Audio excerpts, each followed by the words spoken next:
Hi guys, today we're going to be replacing the battery in the BMW Key Fob. This is of a F15 2008 X5. So let's take a look. There's a little button here to start off. You press it and then you get the spare key comes out.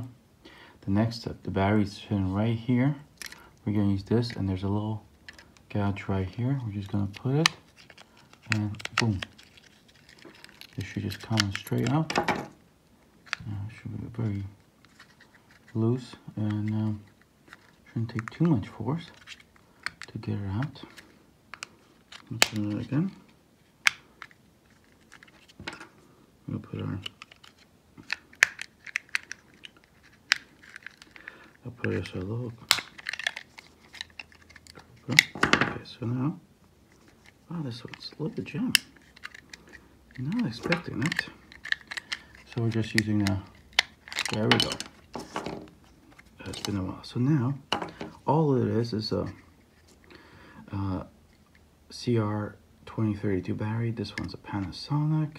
And we're going to replace it with just a Duracell.